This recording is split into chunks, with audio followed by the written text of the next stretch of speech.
Morning guys, dito tayo no, sa tuktok ng bundok no.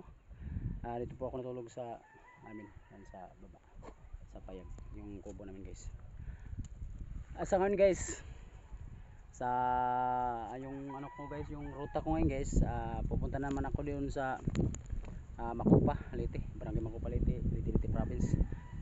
Kasi yung mission ko naman noon guys, napalinaw yung tubig. Yung gitrabaho namin guys, yung overtime kagabi, yung si ma'am, talaga sabi niya guys na doon na sila tumanda. How many years, pila na katuig, doon na sila kuno tumanda. Yung tubig lang problema nito guys, dilaw talaga daw ang tubig. Parang ganito kulay sa tubig na doon kasi nasa gitna ng kapalayan eh. Kaya ngayon lang daw sila nakaranas guys na talagang sobrang linaw talaga tubig.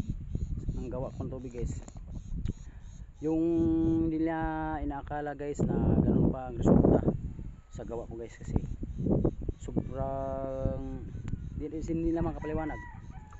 Daig ko para daw yung scientist, hindi naman ganun. Ang Panginoon yung nagbigay sa atin ng kaalam, hindi naman natin yung pinag-aralan yung skills natin, na may pinag-aralan din tayo na skills, pero kagaiba tong skills na ginagawa ko. Talagang sa akin to nga gawa, imbento ko talaga to. Wala pong nagturo sa akin ng ganito, sa akin lang yun yung special ko na pagpalinaw sa tubig guys. Kasi yung tubig lang guys, doon na sila tumanda. Talagang pila na years, how many years na talagang kulay ng tubig nila dilaw. Kaya ngayon guys, sobrang linaw talaga ng tubig nila. Talagang hindi lang mapaliwanag ano daw ginagawa, ano daw ginawa ko, ano daw mayroon sa akin, ano bang talent ko, bakit ganun daw yung kulay dilaw na tubig na palinaw ko. Yung filter nga lang kinabit nila, hindi luminaw ang tubig. Yung pinipilter ko na sa ilalim, sobrang linaw talaga, hindi nila mapaliwanag kung bakit luminaw ang tubig.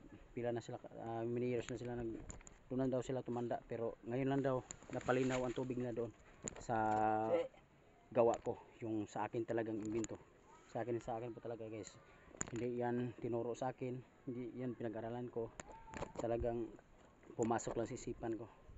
Baka si Lord na po yung nagbigay yan para sa mga taong naghahanap ng solusyon kung paano masolusyonan ang problema sa tubig. And guys, dito lang muna guys yung video ko, at paki-share, paki-subscribe naman sa channel guys, Marlo Ira, sa paki-share sa video guys. And marami po kayong matutunan dito sa aking video guys. Palagi lang kayo makasubaybay. God bless to all. Thank you so much mga subscribers, followers at viewers. Thank you.